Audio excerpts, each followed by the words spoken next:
You're about to watch the Boston News Channel. It's 10 Boston NBC or something like that. But listen, this is good. You know, it's Rachel Maddow lookalike.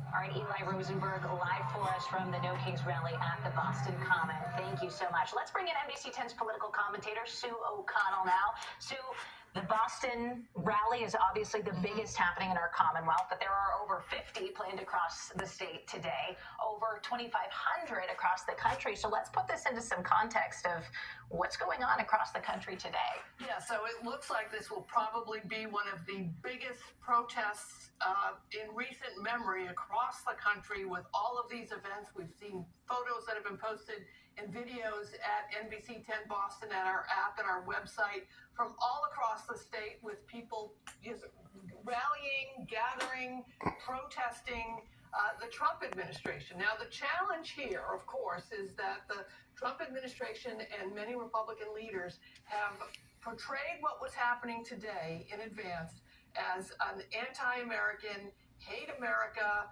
Antifa violent rally. And of course, things aren't done for the day yet, but across the country, we're not hearing any reports. And as Eli has pointed out, police here in Boston have had virtually no involvement with the crowd, just there to be there as guardians if they need help.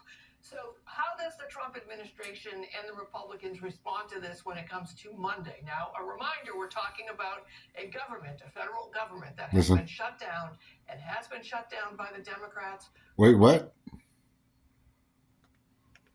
Republicans respond to this when it comes to Monday. Now, a reminder, we're talking about a government, a federal government that has been shut down and has been shut down by the Democrats, but people out there are not protesting that. They're protesting the Trump administration. So this sets up a very interesting 12 months ahead of us, and I am the political commentator, so I'm going to talk about elections.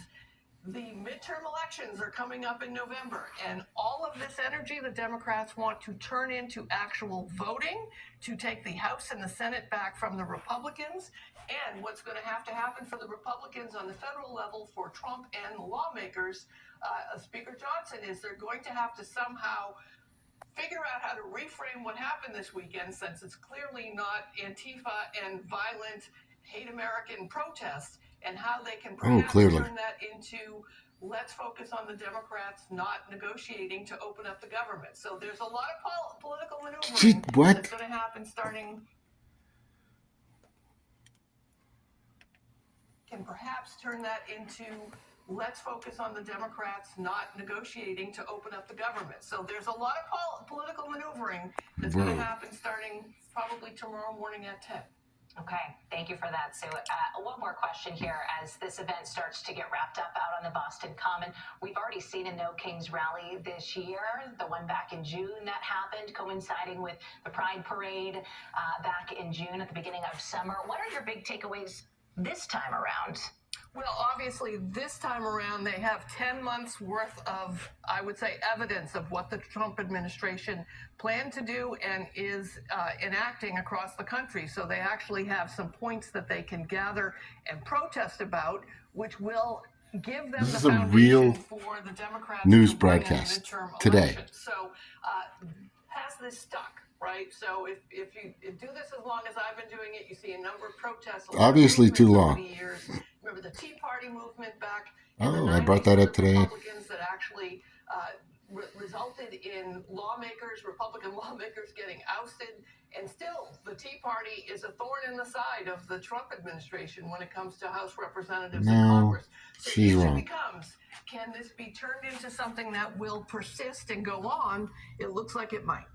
All right, we will see. Sue O'Connell, thank you for that insight. All right, and we'll give you one final live look here from the